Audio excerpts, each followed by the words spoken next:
আমার ভাইরা, ভারতের শ্রেষ্ঠ বুজুর্গ খাজা আজিজুল হাসান রহমতুল্লাহ আলাইহি বলতেন, জুতু মেরা তো সব মেরা, ফলক মেরা জমি মেরি, अगर एक तू नहीं मेरा तो कोई शे नहीं मेरी।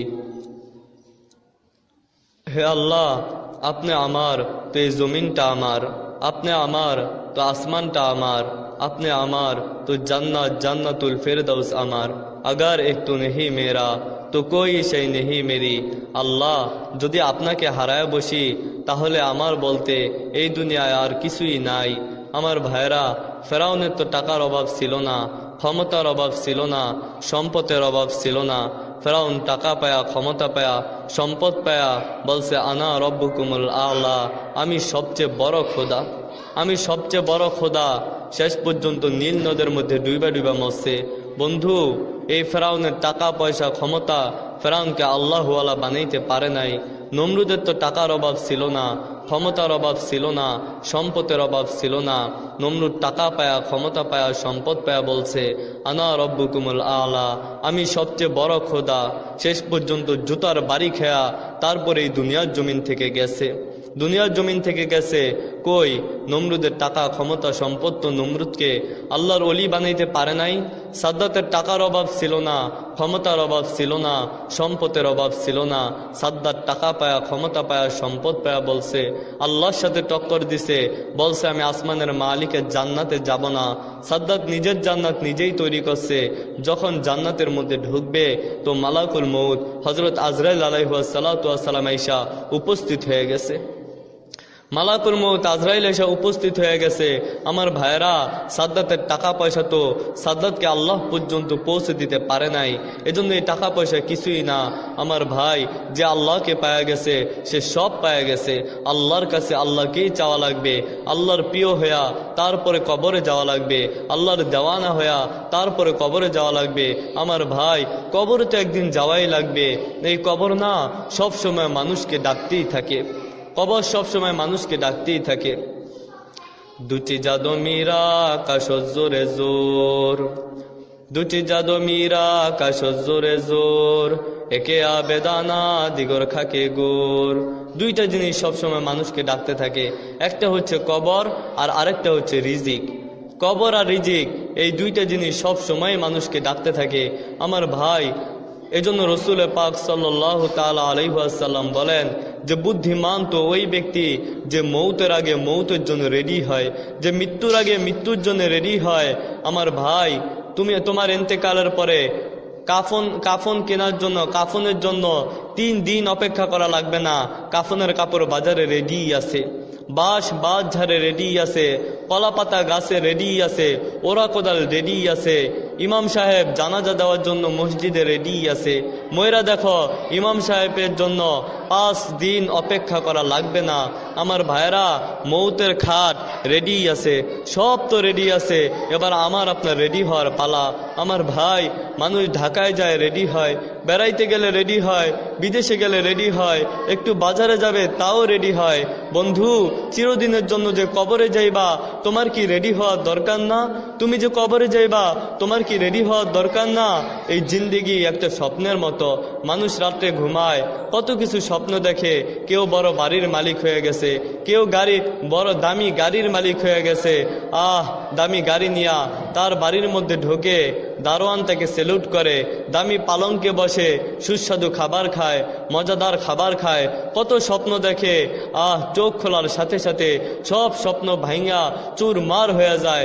সকালবেলা কোথায় গেল সেই বড় বাড়ি, কোথায় গেল দামি গাড়ি, কোথায় সেই সুস্বাদু খাবার?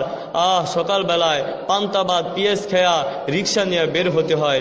চোখ খোলার সাথে সাথে সব স্বপ্ন যেমন ভাঙা চুরমার হয়ে যায়। আমার ভাইয়েরা, এই জিন্দিগিটা স্বপ্নের মতো। নিঃশ্বাসটা বন্ধ হওয়ার সাথে সাথে সব স্বপ্ন ভাঙা চুরমার হয়ে যাবে।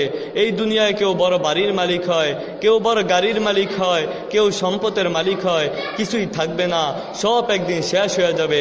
আমার ভাই, কবরের বিছানায় সকলকে ঘুমাইতে হবে। এজন্য আল্লাহর ওলি হইয়া তারপরে কবরে যাওয়া লাগবে, আল্লাহর দেওয়ানা হইয়া তারপরে কবরে যাওয়া লাগবে। আমার ভাইরা, আল্লাহ পাক খাওয়াইতেছে, আল্লাহ পাক পড়াইতেছে, আজকে আল্লাহটা খায়া আল্লাহর নাফরমানি মুসলমান কিভাবে করে? আমার ভাই, আল্লাহ পাক তো খাওয়াইতেছে। বলে কই হুজুর আল্লাহ পাক খাওয়ায়? আমার বাবা আমাকে রুজি করে খাওয়াইতেছে, আমার বড় ভাই আমাকে ইনকাম করে খাওয়ায়, আমার স্বামী আমাকে ইনকাম করে খাওয়ায়। বন্ধু, তোমার ভাই যে তোমাকে ইনকাম করে খাওয়ায়, তোমার স্বামী যে তোমাকে ইনকাম করে খাওয়ায়, এদেরকে ইনকাম করার শক্তি কে দিছে? আল্লাহ পাক দিছে। আল্লাহ পাক কি পারতো না তোমার বাবাকে হাসপাতালে শোয়া রাখতে?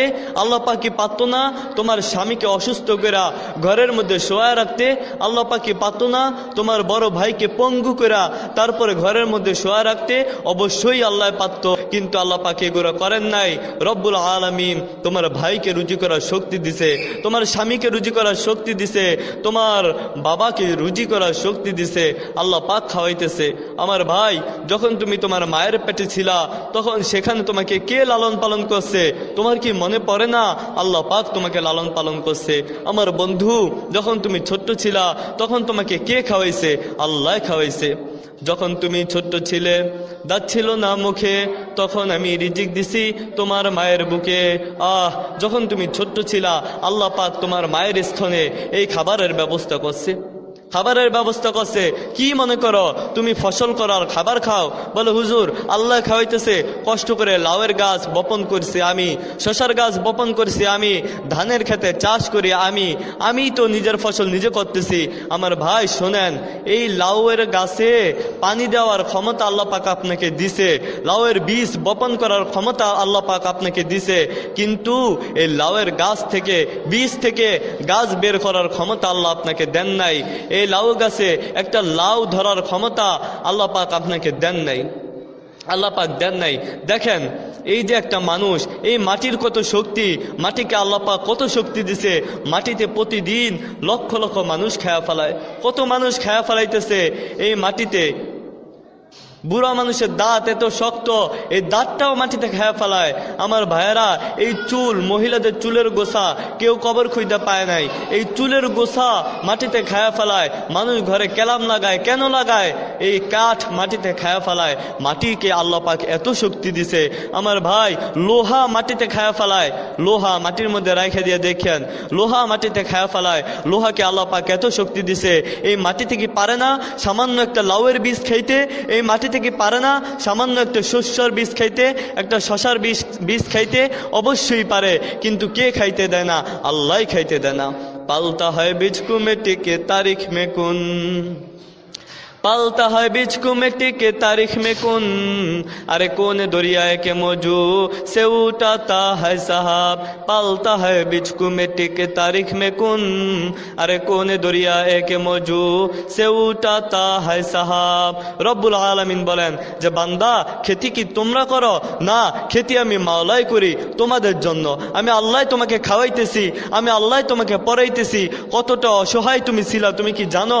যখন তুমি ছোট্ট ছিলা, হাঁটতে পারত না, তখন যদি তোমাকে ড্রেনের মধ্যে ফালায় রাখতো, তোমাকে চকের মাঝখানে, ক্ষেতের মাঝখানে ফালায় রাখতো, ওইখান থেকে উঠে আসার ক্ষমতা তোমার ছিল না। আমি আল্লাহ তোমাকে ছোটোর থেকে বড় করছি, আমি আল্লাহ তোমাকে লালন পালন করছি। আজকে আমি আল্লাহকেই ভুলে গেছো, আমি আল্লাহকে ভুলে গেছো, আমি আল্লাহর নাফরমানি করতেছ। আমার ভাইরা, কি মনে করো একা একা গুনাহ করো, লুকে ঝুঁকে গুনাহ করো, অন্ধকার রাতে গুনাহ করো, ঘরের দরজা জানালা বন্ধ করে তারপরে গুনাহ করো? এগুলো বন্ধ করো যাতে দুনিয়ার কেউ না দেখে, মাখলুকের ভয়ে নিজেকে আড়াল করলা। বন্ধু, খালিকের দরজা খোলা, আল্লাহর দরজা খোলা, আল্লাহ পাক সব দেখে। মনে করো কেউ দেখে না? রব্বুল আলামিন বলেন, আলাম ইয়ালাম বিআন্নাল্লাহ ইয়ারা, সে কি জানে না তার রব তার দিকে তাকায় রয়েছে? সে কি জানে না তার মালিক তার দিকে তাকায় রয়েছে? আল্লাহ পাক আমাদের দিকে তাকায় রয়েছে। আল্লাহ পাক সব দেখে, আল্লাহ পাক সব দেখে। চোখের আড়ালে কোন দিকে তাকাও এটাও আল্লাহ দেখে, দিলে দিলে কি বাজে চিন্তা করো এটাও আল্লাহ দেখে। আমার ভাইরা, আল্লাহ পাক বলেন যে অহুসিলা মাফিস সুদূর, অহুসিলা মাফিস সুদূর, ভিতরে যা কিছু আছে সব রবের সামনে একদিন জমা হবে, সব রবের সামনে জমা হবে। আমার ভাইরা, সব রবের সামনে জমা হবে। কি মনে করো তুমি একা, তোমার সাথে কেউ নাই, এজন্য গুনাহ করো, তাই না? কোরআন শরীফে আল্লাহ পাক বলেন যে ওয়াহুয়া মাকুম আইনা মা কুনতুম, ওয়াহুয়া মাকুম আইনা মা কুনতুম। এর বান্দা তুই একা না, আমি আল্লাহ তোমার সাথেই আছি, আমি আল্লাহ তোর সাথেই আছি। যাও আমার ভাই গুনাহ করো, আমি রায়হান অনুমোদন দিয়ে দিলাম। গুনাহ করো, এমন জায়গায় যা গুনাহ করো যেখানে কেউ দেখে না, যেখানে আল্লাহ পাক দেখে না, এমন জায়গায় যা গুনাহ করো যেখানে তোমার বিশ্বাস যে দুনিয়ার কেউ না দেখলে আল্লাহ পাক আমাকে দেখে না, এমন জায়গায় যা গুনাহ করো। আমার ভাই, আল্লাহ পাকের লাজ তো রাখো, আল্লাহ পাকের লজ্জা তো রাখো। তুমি তোমার বাচ্চার সামনে গুনাহ করো না, তোমার লজ্জা লাগে। তুমি তোমার ইমামের সামনে গুনাহ করো না, তোমার লজ্জা লাগে। তুমি তোমার মুসল্লিদের সামনে গুনাহ করো না, তোমার লজ্জা লাগে। আমার ভাইরা, তো তুমি আল্লাহর সামনে কিভাবে গুনাহ করো? আল্লাহ পাক তো তোমার দিকে তাকায় রয়েছে। আল্লাহ পাক রব্বুল ইজ্জাত আমাদের সকলকে মুক্ত জীবন গড়ার তৌফিক দান করেন।